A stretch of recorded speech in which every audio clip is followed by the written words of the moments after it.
Good morning, church family. Sue Buckwalter here. Time for our children's lesson. Gather your family around and let's have a listen to what God might have to say to you today through our lesson. Well, you notice I have a couple of games up here, and I'm going to be talking to you today about words and how words affect us. Now, when I was a little kid, there was this phrase that they used to say. It was, "Sticks and stones may break my bones, but words will never hurt me." Well, that's really a false saying because honestly, words do hurt us, don't they? Words can either hurt us or heal us sometimes. But sometimes people say some really mean words and you can remember them for the rest of your life. So today I want to start our lesson by talking about this week. Have you heard words that made you feel really good? Did somebody say something that made you feel really happy and good?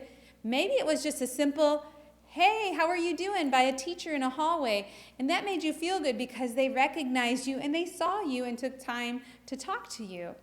So those words might really encourage you. Now, let's think about the opposite of that. Did somebody say something this week that made you feel sad, upset, discouraged? Maybe their words hurt you. Maybe somebody said, "I'm not going to be your friend. I don't want to play with you on the playground today." You know, stuff like that can really hurt a kid, can't it? Even adults, sometimes somebody says something really rude to us and it really just sits bad for us, doesn't it? And it takes so many more kind and encouraging words to make up for words that are discouraging. So I'm going to give you a few words and I'm going to ask you to think about what does that make you think of? So if I said the word ugly, that probably brings something to mind, doesn't it? That's not a very good word to use, is it? How about the word candy? Woo, we like that word, right?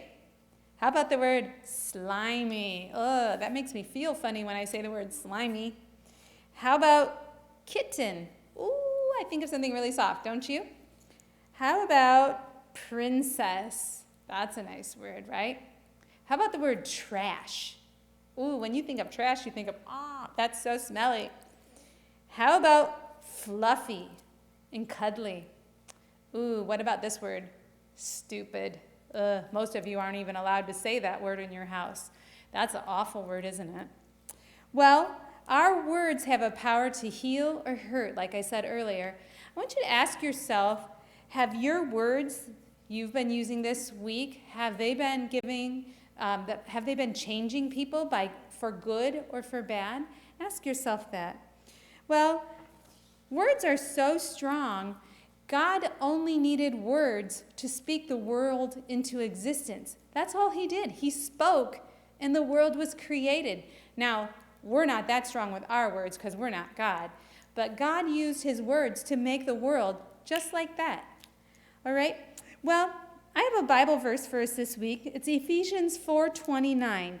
It says, "Do not let any unwholesome talk come out of your mouth, but only what is helpful for building others up according to their needs, that it may benefit those who listen." Whoa, that's the key. Are our words being a benefit to anybody who's listening to us? Or are our words going to bring somebody down? All right, well, I have these two games. You've been seeing these sitting up here. One's called Mad Gab, and this is a game my family really likes to play. Now, I'm going to say, this game, you say a phrase, and you try to get people to guess the phrase you're saying. Now, the words are kind of mixed up and funny, so listen and see if you can figure out what this phrase is. 1 inner million. 1 inner million. Do you get that one? 1 in a million. That's right. How about this one? This one is much harder. Hyperledger Legion's Tooth-a-Flick. Hyperledger Legion's Tooth-a-Flag. Did you catch that? I pledge allegiance to the flag. That was a little hard, wasn't it? That one was much harder. Well, sometimes when we say words, we create misunderstandings, right? So sometimes our words might sound like this, where it makes no sense. You have no idea what somebody was saying, and we can get some misunderstandings going.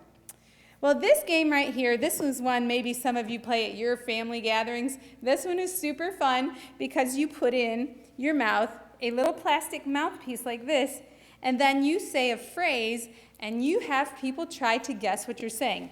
Now, I did bring tissues. I'm going to try this and see if you can guess. I have 4 phrases, and when I say these phrases, I want to see if you can figure out what they are. All right? Now, don't laugh, kids. This is going to look really goofy when I put this in my mouth. Okay, here we go. All right, here we go. Who put a pickle in my pie? Her hole is my favorite smell. Perfectly crafted pasta pyramid. Messy, eyes, they frequently.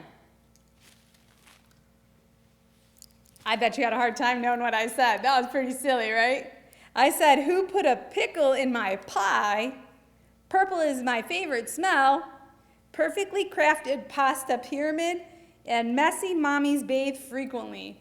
Wow, even sometimes that we have a hard time communicating what we're thinking. And our words can get all jumbled. So boys and girls, this week, when you think about the words you're speaking, think about these 2 games that I showed you. And they're super fun, so maybe if your families want to get these are super fun to play. But also remember the verse I gave you earlier. Do not let any unwholesome talk come out of your mouth, but only what is helpful for building others up according to their needs, that it may benefit those who listen. Ephesians 4:29. Make sure that your words this week are encouraging others and not bringing them down, so that people around you may benefit from what you say. All for now, kiddos. See you later.